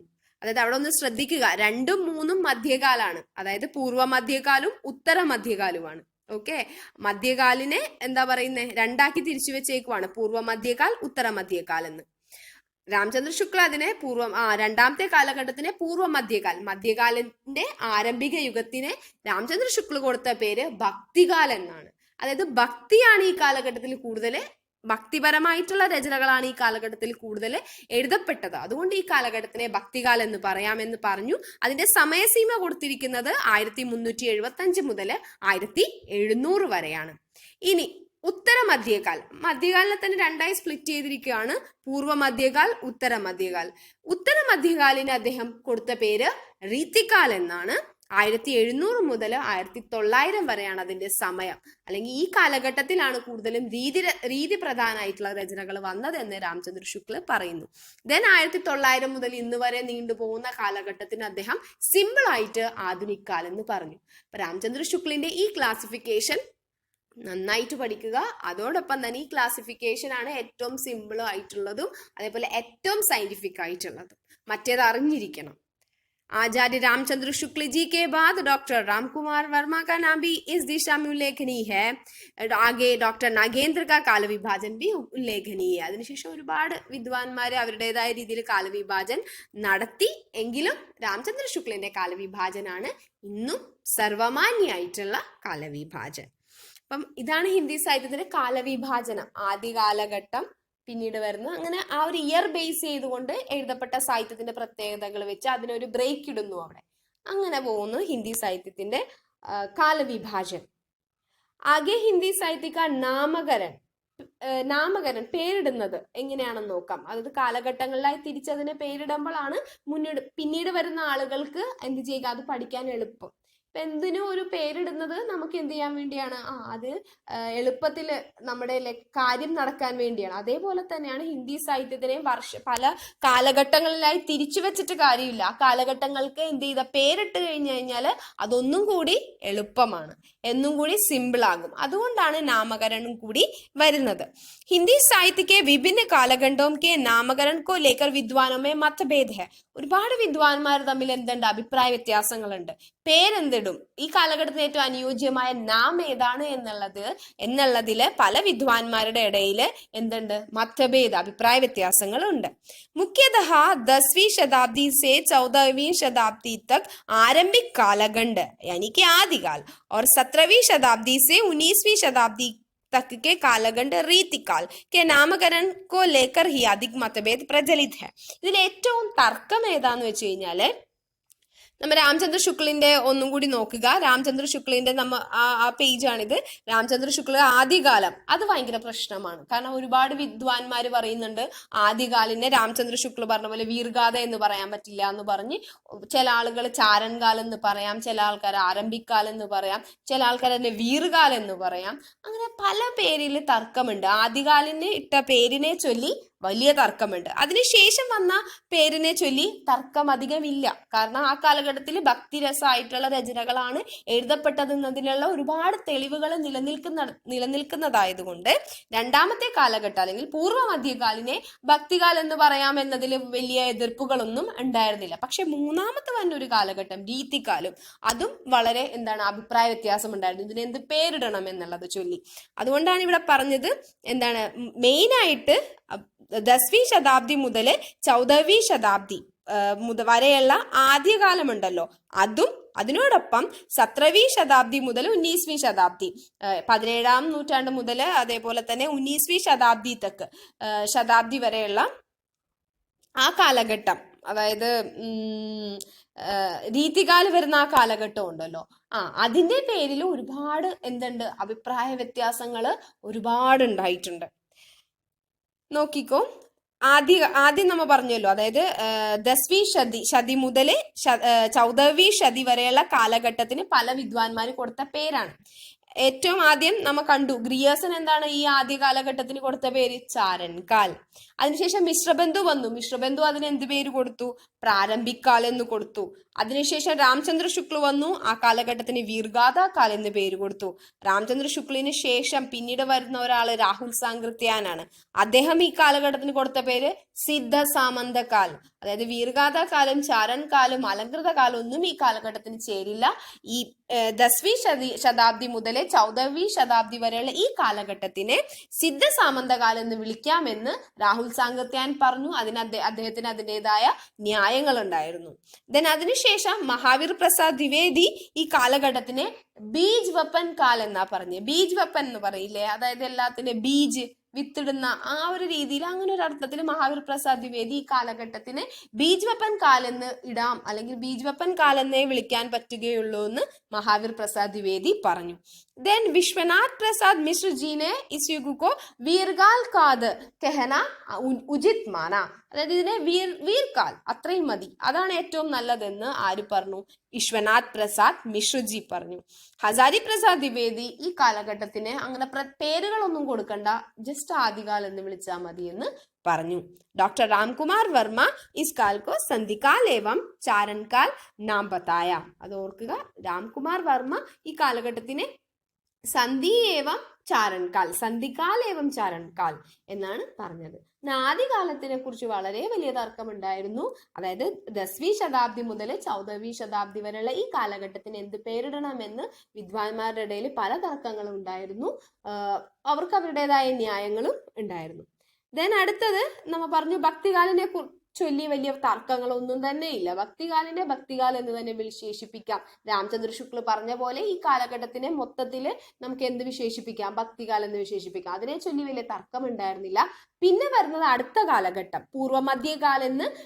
ഉത്തരമധ്യകാൽ എന്ന് രാമചന്ദ്ര ശുക്ല വിശേഷിപ്പിക്കുന്ന, രാമചന്ദ്ര ശുക്ല രീതികാൽ എന്ന് വിളിക്കുന്ന ആ കാലഘട്ടം, അതായത് 14वीं ശതാബ്ദി മുതൽ 17वीं ശതാബ്ദി മുതൽ 19वीं ശതാബ്ദി വരെയുള്ള രീതികാലിനെ കുറിച്ചുള്ള അഭിപ്രായ വ്യത്യാസമാണ്. അതിനു മുൻപ് ഭക്തികാലിനെ കുറിച്ചുള്ള ഡീറ്റെയിൽസ് നോക്കിക്കോ. ആചാര്യ രാമചന്ദ്ര ശുക്ലിനെ सन 1375 से लेकर 1700 ईस्वी तक के कालखंड को पूर्व मध्यकाल की संज्ञा से अभिहित किया। इस युग के साहित्य में भक्ति की प्रचुरता को देखकर शुक्ल जी द्वारा दिया गया भक्तिकाल नाम परवर्ती सभी विद्वानों द्वारा स्वीकार किया गया. അതായത് എന്താ പറയുന്നത്, രണ്ടാമത്തെ കാലം ആദികാലിന് വരുന്ന ശേഷം ആദ്യകാലം 1050 സ്റ്റാർട്ട് ചെയ്തു, 1375 അവസാനിക്കുന്നു. ദെൻ 1375 മുതൽ 1700 വരെയുള്ള കാലഘട്ടം രാമചന്ദ്ര ശുക്ല് എന്ത് പറഞ്ഞു? ഭക്തിയാണ് ഇമ്പോർട്ടന്റ്. കൂടുതൽ കവികളും ഭക്തിരസപ്രധാനമായിട്ടുള്ള രചനകളാണ് നടത്തിയത്. അതുകൊണ്ട് ഈ കാലഘട്ടത്തെ ഭക്തികാൽ എന്ന് വിളിക്കാം. അതായത് പൂർവ്വ മധ്യകാലിനെ ഭക്തികാൽ എന്ന് വിളിക്കാം എന്ന് രാമചന്ദ്ര ശുക്ല് പറഞ്ഞ കാര്യത്തിനോട് മറ്റു വിദ്വാൻമാർക്കൊന്നും എതിരഭിപ്രായം ഉണ്ടായിരുന്നില്ല. അതുകൊണ്ട് ഈ കാലഘട്ടത്തിന് ഒരൊറ്റ പേരേ ഉള്ളൂ, ഭക്തികാൽ. ഇനി അടുത്തതാണ് പറഞ്ഞു വരുന്നത് 17वीं ശതാബ്ദി മുതൽ 19वीं ശതാബ്ദി വരെയുള്ള കാലം. രാമചന്ദ്ര ശുക്ല അതിനെ പൂർവ്വമധ്യകാല് അല്ലെങ്കിൽ അതിനെന്തെന്ന് വിളിക്കും? രീതികാൽ എന്ന് വിളിക്കും. അതിനെക്കുറിച്ചുണ്ടായ അഭിപ്രായ വ്യത്യാസങ്ങൾ നോക്കുക. रामचंद्र शुक्ल ने इस समय को उत्तर मध्यकाल में रीति ग्रंथ या काव्यशास्त्रीय ग्रंथों की प्रचुरता है, इसलिए शुक्ल जी तथा कई विद्वानों ने ഇസേ രീതികാൽ കഹ. ഈ കാലഘട്ടത്തിൽ കൂടുതലും എങ്ങനെയുള്ള രചനകളാണ് വന്നത്? രീതി ഗ്രന്ഥങ്ങളും കാവ്യശാസ്ത്രീയ ഗ്രന്ഥങ്ങളൊക്കെയാണ് ഈ കാലഘട്ടത്തിൽ കൂടുതൽ എഴുതിയത്. അതുകൊണ്ട് ഈ കാലഘട്ടത്തിനെ രീതികാൽ എന്ന് വിളിക്കാമെന്ന് രാമചന്ദ്ര ശുക്ല പറഞ്ഞതിനോടൊപ്പം കുറെ വിദ്വാൻമാരൊക്കെ യോജിച്ചു എന്നുള്ളത് സത്യമാണ്. ലേക്കിൻ അത് അവിടെയും എന്തുണ്ടായിരുന്നു? അഭിപ്രായ വ്യത്യാസം ഉണ്ടായിരുന്നു. മിശ്രബന്ധു പറഞ്ഞു ഈ കാലഘട്ടത്തിനെ എന്തെന്ന് വിളിച്ചാൽ മതി? അലങ്കൃതകാൽ എന്ന് വിളിക്കാം. ആചാര്യ രാമചന്ദ്ര ശുക്ല രീതികാൽ. പിന്നെ അതിന് നൽകപ്പെട്ട മറ്റു പേരുകളാണ് രമാശങ്കർ ശുക്ല രസാൾ ഈ കാലത്തിനെ കലാകാൽ എന്ന് വിളിക്കാമെന്ന് പറഞ്ഞു. പണ്ഡിറ്റ് വിശ്വനാഥ് പ്രസാദ് മിശ്രനെ എന്ത് പറഞ്ഞു? ശൃംഗാരകാൽ എന്ന് പറഞ്ഞു. അപ്പം ആദികാലിനും പല പേരുകൾ പറയുന്നുണ്ട്, ഭക്തികാലിന് പ്രശ്നമില്ല, രീതികാലിനും പല പേരുകൾ പറയുന്നുണ്ട്. ആ പേരുകളും അത് പറയുന്ന വിദ്വാൻമാരെയും ഓർത്തു വെക്കുക. हिंदी साहित्य के उत्तर मध्यकाल को रीतिकाल नाम से पुकारने के विरुद्ध आवाजें बुलंद करने वाले व्यक्ति थे हिंदी साहित्य का अदीद के रचयिता आचार्य विश्वनाथ मिश्र. അതായത് രീതികാലത്തിനെ എന്തെന്ന് വിളിക്കാം? രീതികാലം എന്ന് ഒരിക്കലും വിളിക്കാൻ പറ്റില്ല എന്ന് തർക്കിച്ചു പറഞ്ഞ മറ്റൊരു പണ്ഡിതനായിരുന്നു അദ്ദേഹം, ആചാര്യ വിശ്വനാഥ് മിശ്ര. उनके अनुसार रीतिकाल नाम देने पर उस युग के घनानंद जैसे रीतिमुक्त कवियों को बाहर निकालना पड़ेगा. उनके मतानुसार युग की सभी रचनाओं को समेटते हुए श्रृंगारकाल नाम देना उचित होगा. അതായത് ഈ കാലഘട്ടത്തിന് ശൃംഗാരകാലം എന്ന് പറഞ്ഞാൽ മതി. രീതികാലം എന്ന് പറയുമ്പോഴേക്കും കുറെ കവികള് പുറത്തു നിൽക്കുന്നു. എല്ലാ കവികളെ എന്ത് ചെയ്യാൻ ഇൻക്ലൂഡ് ചെയ്യാൻ പറ്റില്ല. രീതി ഗ്രന്ഥമായിട്ടുള്ള കാവ്യശാസ്ത്രീയ ഗ്രന്ഥങ്ങൾ എഴുതാതെ വേറെ ചില കവികൾ ഉണ്ടായിരുന്നു ആ കാലഘട്ടത്തിൽ കൂടുതൽ അളവിൽ. അപ്പൊ അവരെ മൊത്തത്തിൽ ഒഴിവാക്കുന്നത് പോലെയാകും രീതികാൽ എന്ന് പേരിട്ടാൽ. അതുകൊണ്ട് ശൃംഗാരകാലം എന്ന് മതി എന്ന് പണ്ഡിറ്റ് വിശ്വനാഥ് തർക്കിച്ചു പറഞ്ഞിരുന്നു. അതേപോലെ തന്നെ ഡോക്ടർ നഗേന്ദ്ര के अनुसार रीतिमुक्त कवियों ने भी थोड़ी मात्रा में रीति विषयक रचना. അപ്പൊ ഡോക്ടർ നഗേന്ദ്ര എന്ത് പറഞ്ഞു?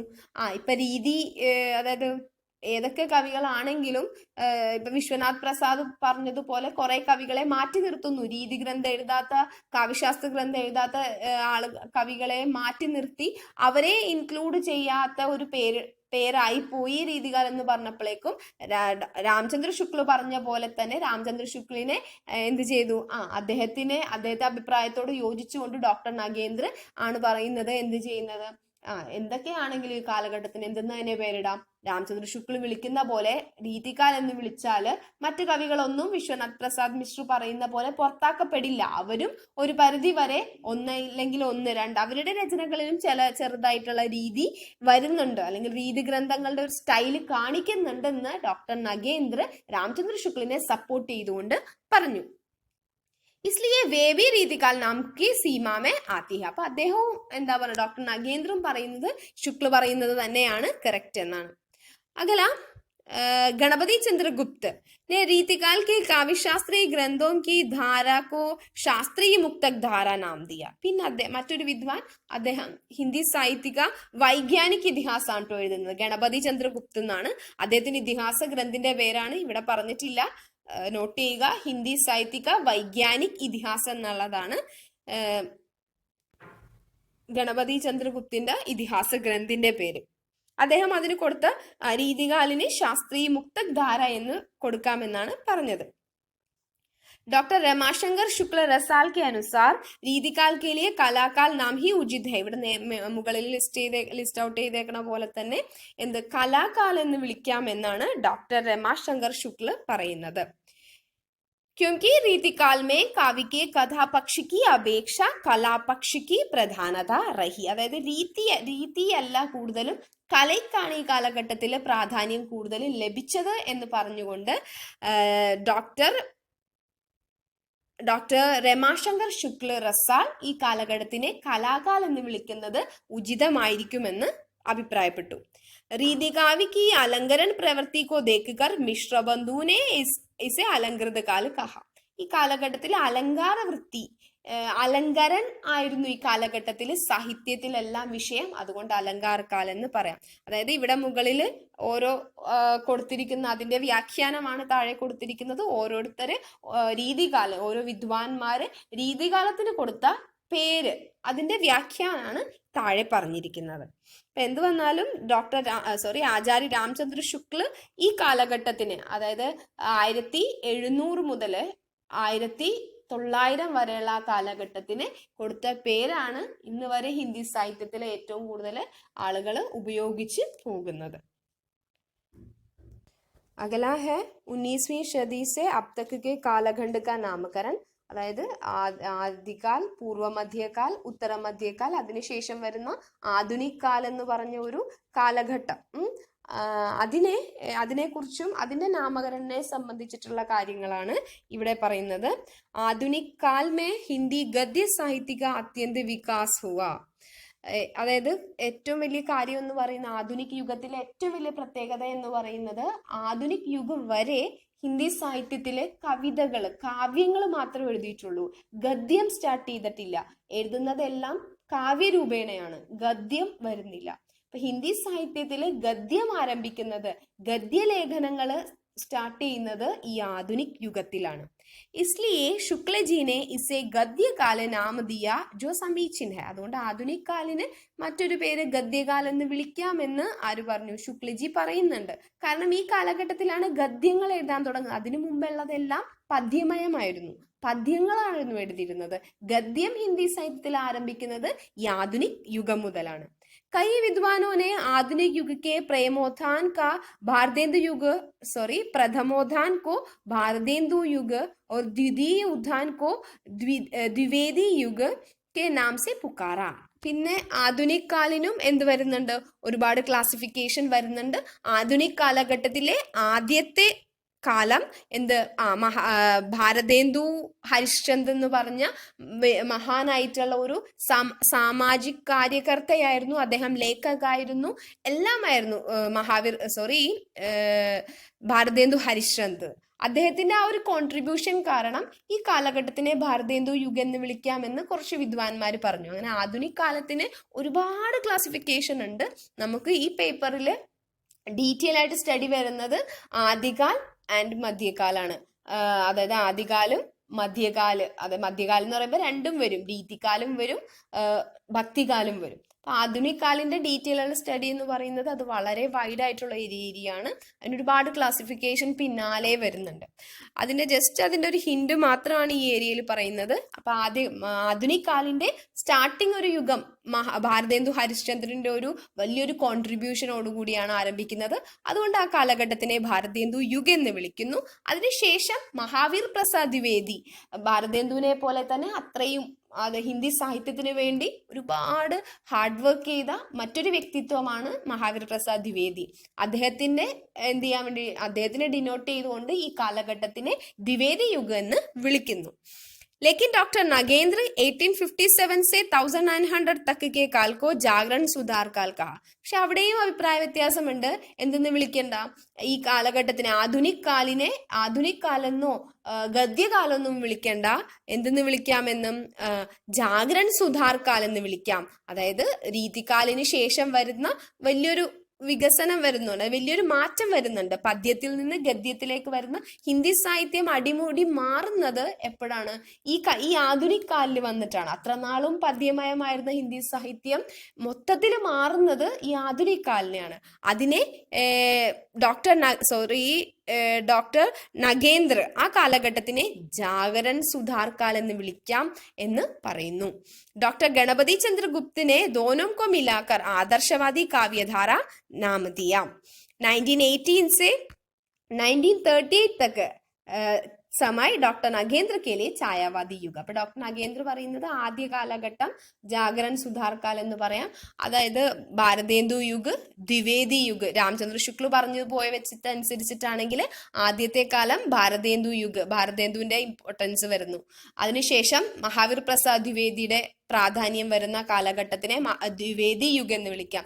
അതിനുശേഷം വരുന്നത് ഹിന്ദി സാഹിത്യത്തില് റൊമാൻറ്റിസിസം വരുന്നുണ്ട്. അതായത് നമ്മുടെ റൊമാൻറ്റിക് പോയട്രി, അതായത് അംഗ്രേസിയിൽ പറയുന്ന റൊമാൻറ്റിക് പോയട്രി അത് അതേപടി ഫോളോ ചെയ്യുന്നില്ലെങ്കിലും ഒരു പരിധി വരെ അതിൻ്റെ ഒരു ഇൻഫ്ലുവൻസോടുകൂടി ഹിന്ദി സാഹിത്യത്തിൽ വരുന്ന റൊമാൻറ്റിക് പോയട്രിനെയാണ് ഛായാവാദി കവിത എന്ന് പറയുന്നത്, ഛായാവാദി യുഗ് എന്ന് പറയുന്നത്. അപ്പൊ മൂന്നാമത്തെ യുഗം, ആദ്യത്തേത് ഭാരതേന്ദു യുഗ്, രണ്ടാമത്തേത് ദ്വിവേദി യുഗ്, മൂന്നാമത്തതിനെ ഛായാവാദി യുഗ് എന്ന് പറയാമെന്ന് നമ്മുടെ രാമചന്ദ്ര ശുക്ല പറയുന്നുണ്ട്.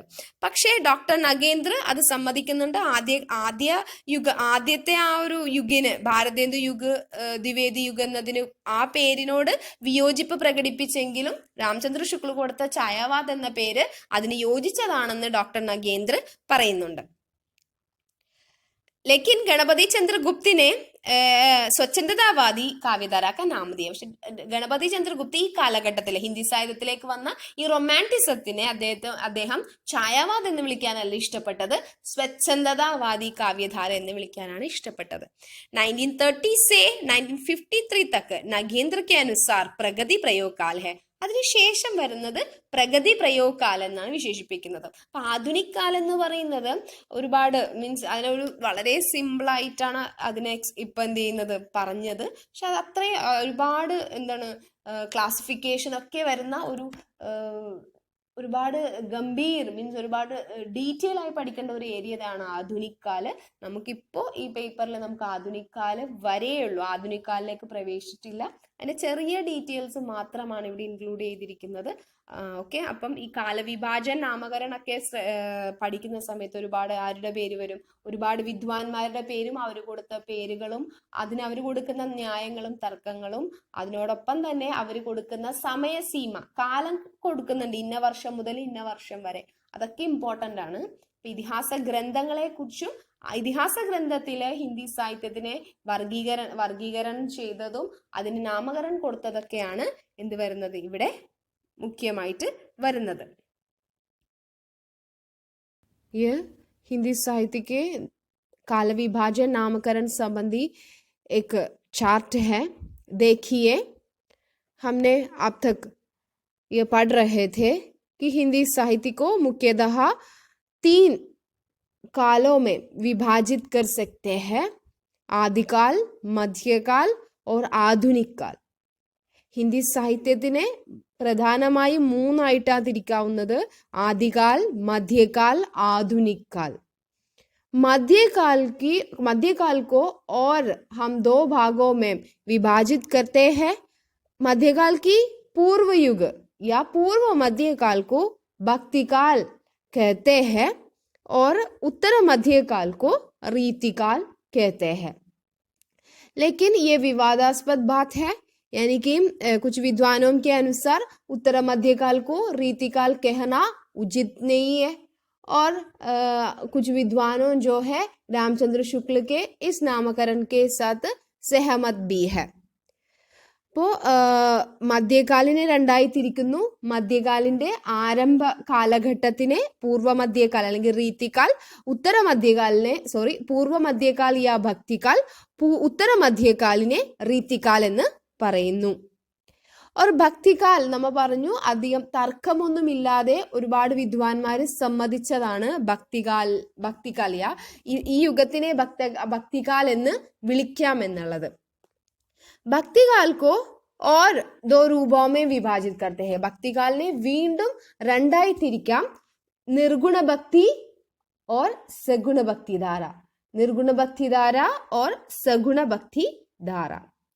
निर्गुणिനെ നമുക്ക് വീണ്ടും തിരിക്കാം. ജ്ഞാനാശ്രയി ശാഖ, പ്രേമാശ്രയി ശാഖ. और സഗുണനെ രണ്ടായി തിരിച്ചാൽ രാമഭക്തി ശാഖ और കൃഷ്ണഭക്തി ശാഖ. ഇതാണ് ഹിന്ദി സാഹിത്യത്തിന്റെ ഒരു ഫ്ലോ ചാർട്ട് വരുന്നത്. ആദികാൽ, അതിനെ വീർഗാഥ കാൽ എന്ന് പറയാം. രണ്ടാമത് മധ്യകാൽ, മധ്യകാലിനെ വീണ്ടും നമുക്ക് രണ്ട് ഇതായി തിരിക്കുന്നു. പൂർവ്വ മധ്യകാൽ, ഉത്തര മധ്യകാൽ. ഭക്തികാലിനെ വീണ്ടും രണ്ടായി തിരിക്കുന്നു. സഗുൺ, നിർഗുൺ. അങ്ങനെയാണ് ഇതിന്റെ ഫ്ലോ ചാർട്ട് പോകുന്നത്. ഞാൻ ഒന്ന് ഭക്തികാലാണ് ഇവിടെ നമുക്ക് കാണുമ്പോൾ അറിയാം ഏറ്റവും ഇമ്പോർട്ടൻ്റ് ആയിട്ടുള്ള ഒരു കാലഘട്ടം എന്ന് പറയുന്നത് ഹിന്ദി സാഹിത്യം കടന്നു പോകുന്നത് ഭക്തികാലത്തിലൂടെയാണ്. അതായത് ഹിന്ദി സാഹിത്യത്തിന്റെ സുവർണ കാലഘട്ടം എന്നാണ് ഭക്തികാലത്തിനെ വിശേഷിപ്പിക്കുന്നത്. ഹിന്ദി സാഹിത്യത്തിൽ അമൂല്യങ്ങളായ ഒരുപാട് കവികളും രചനകളൊക്കെ കിട്ടിയ ഒരു കാലഘട്ടമാണ് ഭക്തികാലം. അപ്പൊ ഹിന്ദി സാഹിത്യത്തിന്റെ സുവർണയുഗ് എന്ന് തന്നെയാണ് ഭക്തികാലിനെ വിശേഷിപ്പിക്കുന്നത്.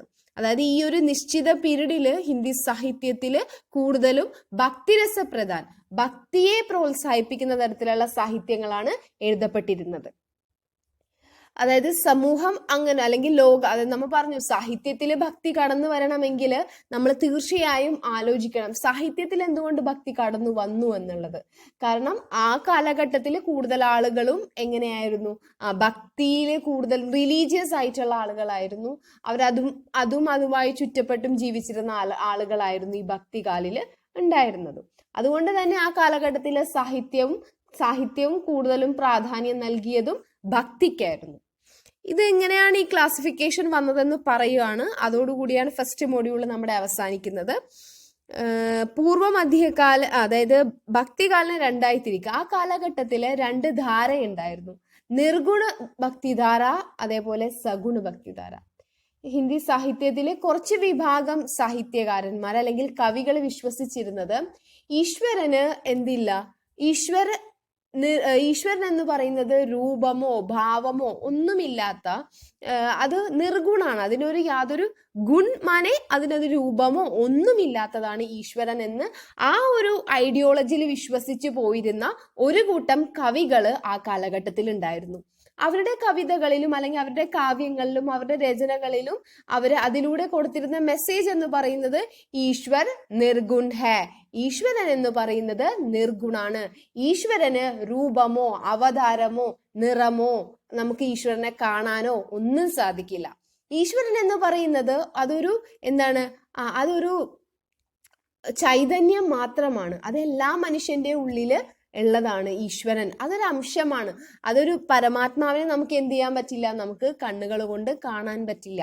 അത് എല്ലാ മനുഷ്യന്റെയും ഉള്ളിലാണ് ഈശ്വരൻ ഇരിക്കുന്നത്. അല്ലാതെ മന്ദിറിലോ അമ്പലങ്ങളിലോ പള്ളികളിലോ ഒന്നും അല്ല ആരിയിരിക്കുന്നത്, ഈശ്വരൻ ഇരിക്കുന്നത്. ഈശ്വരന് അങ്ങനെ ഒരു രൂപമൊന്നുമില്ല എന്ന് പറഞ്ഞുകൊണ്ട് ഭക്തിയുടെ അല്ലെങ്കിൽ ഭക്തിയിൽ കാണിക്കുന്ന ബാഹ്യാഡംബരങ്ങൾക്കും മൂർത്തിപൂജകൾക്കും എതിരെ നിന്നുകൊണ്ട് നിർഗുണാണ് ഈശ്വരൻ എന്ന് പറഞ്ഞിരുന്ന ഒരു കൂട്ടം കവികൾ ഉണ്ടായിരുന്നു. അവരുടെ സാഹിത്യത്തില് ഇങ്ങനെയുള്ള തത്വങ്ങളാണ് അവർ ആളുകളിലേക്ക് പകർന്നു നൽകിയിരുന്നത്. അങ്ങനെ ഒരു വിഭാഗം കവികളെ, അങ്ങനെ അവരെഴുതിയിരുന്ന സാഹിത്യത്തിനെയാണ് നിർഗുണയില് വരുന്നത്. നിർഗുണില് അതാണ് അതിന്റെ നേരെ ഓപ്പോസിറ്റ് ആണ് സഗുൺ എന്ന് പറയുന്നത്. നിർഗുണ ഈശ്വരന് രൂപമില്ല എന്ന് പറഞ്ഞപ്പോഴേക്കും സഗുണവാദികൾ അവര് പറഞ്ഞത് ഈശ്വരൻ എന്തുണ്ട്, അവതാരം, രൂപം, അതേപോലെ ഈശ്വരന് പേരുണ്ട്, അങ്ങനെ വിശ്വസിച്ചിരുന്ന കുറെ കവികൾ, അല്ലെങ്കിൽ അതിനെ വിശ്വസിച്ചുകൊണ്ട് അതിനെ സാഹിത്യത്തിലൂടെ വിഷയമാക്കിയിരുന്ന കവികളാണ് സഗുണമാർഗികള്. അങ്ങനെയാണ് ഭക്തിയെ രണ്ടായി തിരിക്കുന്നത്, നിർഗുണും സഗുൺ എന്ന് പറയുന്നത്. നിർഗുൺ എന്ന് പറയുമ്പോഴേക്കും നിർഗുണില് പറയുന്നത് രണ്ട് ശാഖ, ജ്ഞാനാശ്രയി ശാഖ, പ്രേമാശ്രയി ശാഖ. അതായത് ഈ ഫസ്റ്റ് തട്ടിലുള്ള ആളുകൾ, അത് ജ്ഞാനാശ്രയി ശാഖ, അതിലെ പ്രതിനിധി കവി കബീർദാസ് ആയിരുന്നു. നിങ്ങൾ കേട്ടിട്ടുണ്ടാവും കബീർദാസ്. കബീർദാസ് ആയിരുന്നു ജ്ഞാനാശ്രയി ശാഖയിൽ വരുന്നിരുന്നത്. അതായത് ഈശ്വരനിലേക്ക് എത്താനുള്ള ഏറ്റവും മുഖ്യമായിട്ടുള്ള മാർഗം അറിവാണ്. അറിവിലൂടെ ഈശ്വരനിലേക്ക് എത്താൻ സാധിക്കുമെന്ന് വിശ്വസിച്ചിരുന്ന സന്ത് കവിയായിരുന്നു കബീർ. ഈ ശാഖയിലെ ഏറ്റവും പ്രതിനിധിയായിട്ടുള്ള കവി കബീറാണ്. അറിവിലൂടെ ഈശ്വരൻ എത്തുന്നു. ഈശ്വരന് രൂപമില്ല, ഈശ്വരന് ഗുണമില്ല, ഈശ്വരന് നിറമോ ഒന്നുമില്ല എന്ന് വിശ്വസിച്ചിരുന്ന സന്ത് കവി കബീറാണ് ഈ ശാഖയിലെ പ്രതിനിധി കവി. പ്രേമാശ്രയി ശാഖ എന്ന് പറയുന്നത് ഈശ്വരനിലേക്ക് എത്താനുള്ള ഏറ്റവും വഴി. അത് ഇവരും ഈശ്വരന്റെ രൂപത്തിലും നിറത്തിലും ഒന്നും വിശ്വസിക്കുന്നില്ല. പ്രേമത്തിലൂടെ, സ്നേഹത്തിലൂടെ ഈശ്വരനിലേക്ക് എത്താൻ സാധിക്കുമെന്ന് വിശ്വസിച്ചിരുന്ന ആളുകളായിരുന്നു പ്രേമാശ്രയി. അവരെയാണ് സൂഫി കവികൾ എന്ന് വിശേഷിപ്പിച്ചിരുന്നത്. അതിലെ പ്രതിനിധി കവിയായിരുന്നു മലിക് മുഹമ്മദ് ജായസി. അപ്പൊ ഈ പ്രേമാശ്രയി ശാഖയും ജ്ഞാനാശ്രയി ശാഖയും അവർ രണ്ട് വിഭാഗക്കാരും വിശ്വസിച്ചിരുന്നത് ഈശ്വരൻ എന്തില്ല, രൂപമില്ല, നമ്മുടെ എല്ലാവരുടെയും മനസ്സിൽ ജീവിക്കുന്ന ഒരു ചൈതന്യം മാത്രമാണ് ഈശ്വരൻ. അല്ല, ഈശ്വരൻ എന്തില്ല, രൂപമില്ല. അതുകൊണ്ട് ഈശ്വരന് വേണ്ടി പൂജയോ മന്ത്രമോ തന്ത്രമോ ഒന്നും നടത്തേണ്ട കാര്യമില്ല. എല്ലാ മനുഷ്യന്റെ ഉള്ളിൽ വസിക്കുന്നുണ്ട്, ഈശ്വരന്റെ ഒരു അംശമുണ്ട്. ആ ഒരു പരമാത്മാവിൽ നിന്നാണ് ഓരോ ജീവാത്മാവും ഉണ്ടായിരിക്കുന്നത്. അതുകൊണ്ട് നമ്മുടെ മുന്നിൽ കാണുന്ന ഒരു മനുഷ്യനെ സ്നേഹിച്ചാൽ, അവനൊരു സഹായം ചെയ്തു കഴിഞ്ഞാൽ, അതാണ് ഭക്തിയുടെ ഏറ്റവും വലിയ എന്താ പറയാ, ഭക്തി നൽകുന്ന പാഠം. അല്ലെങ്കിൽ ഭക്തി പ്രകടമാക്കേണ്ടത് അങ്ങനെയാണ്. അന്യനെ ബഹുമാനിക്കുക, അന്യനെ സ്നേഹിക്കുക, അതാണ് ഈ ഭക്തി എന്ന് വിശ്വസിച്ച് അമ്പലങ്ങളിലും പള്ളികളിലും മസ്ജിദിലൊക്കെയുള്ള ആരാധന പൂജാ കർമ്മങ്ങൾക്കൊക്കെ എതിരായിരുന്നു ഇവര് പറഞ്ഞിരുന്നത്. സഗുണ ഭക്തിമാർഗ അല്ലെങ്കിൽ സഗുണധാരയിലുള്ള ആളുകൾ അതെന്ന് പറയുന്നത്, നിർഗുണം എന്ന് പറയുന്നത് സാധാരണക്കാർക്ക് ഗ്രാഹ്യമായ ഒരു കാര്യമല്ല.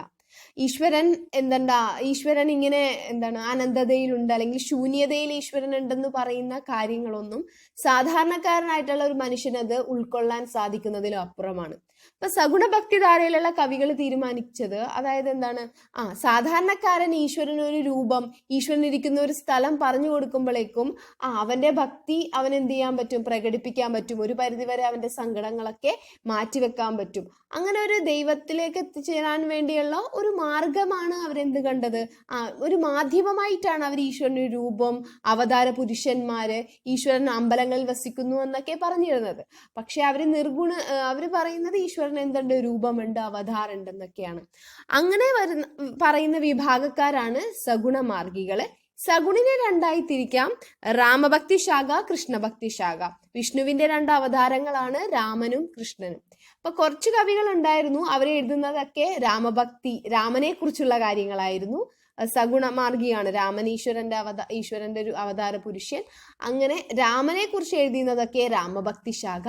അതിലെ പ്രതിനിധി കവിയാണ് തുളസീദാസ്. മറ്റേത് കൃഷ്ണഭക്തിയും പ്രചരിപ്പിക്കുക എന്ന ലക്ഷ്യത്തോടു കൂടി എഴുതിയിരുന്നത് വഹാക്കി പ്രതിനിധി കവി ജോ ഹെ സൂർദാസ്.